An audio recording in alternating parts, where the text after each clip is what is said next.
And since they lack imagination, Kenya Kwanza is the only political formation still thinking and talking about this handshakes and the rest. And no wonder the regime has lost the people. Now Kenya Kwanza is accusing us, Azimio, of failing to provide solutions to the rising cost of living. Seriously. We know no country where a party stays in government, but once the one out of government provides solutions to the problems of the people. If Kenya Kwanza solutions are not working for the people, then Kenya Kwanza needs to get out of power. Just disband and quit. Across the world, responsible leaders and regimes admit failure of their policies and quit in the interest of the nation. Don't ask us for solutions. Quit and pave way for a regime that has solutions. Indeed, if we took our power, we would provide those solutions. You all know. Now, in their address last weekend, Kenya Kwanza purported to call the attention of the nation to so-called efforts by the government to reduce the cost of living. But they could not point to any such efforts.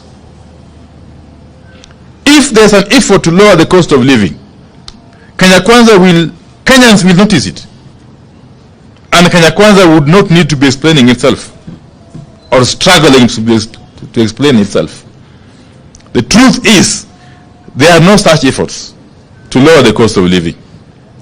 How can raising of taxes on fuel from 8 to 16% be classified as an effort to lower the cost of living?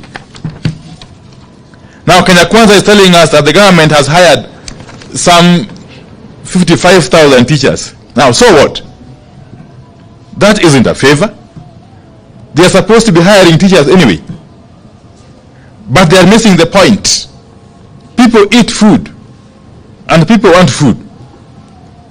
Even the teachers they are crying about, even the teachers are crying about the cost of living and high taxes and low salaries. Hiring teachers doesn't reduce the cost of living. What is the point in hiring a teacher, then taking away his entire salary through taxes? What is the point in hiring workers and turning them into slaves?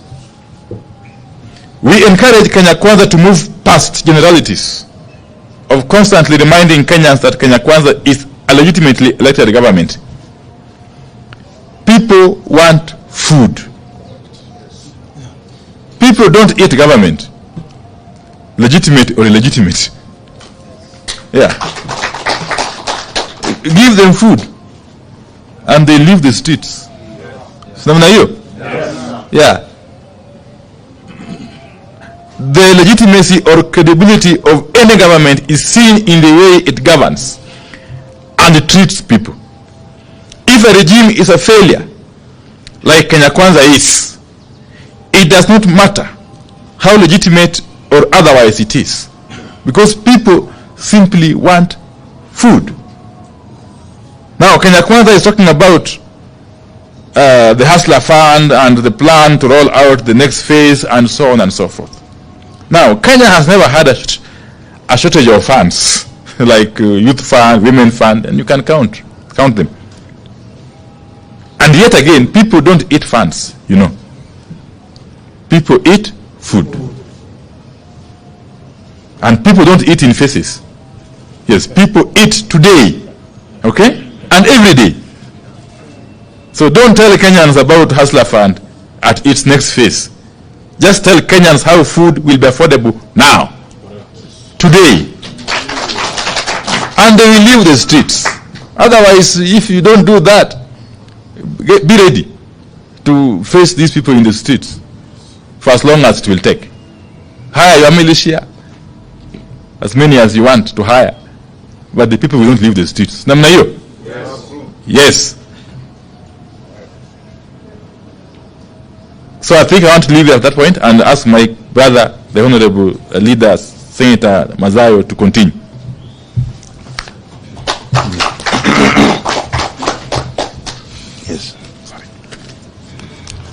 I'll continue from where my brother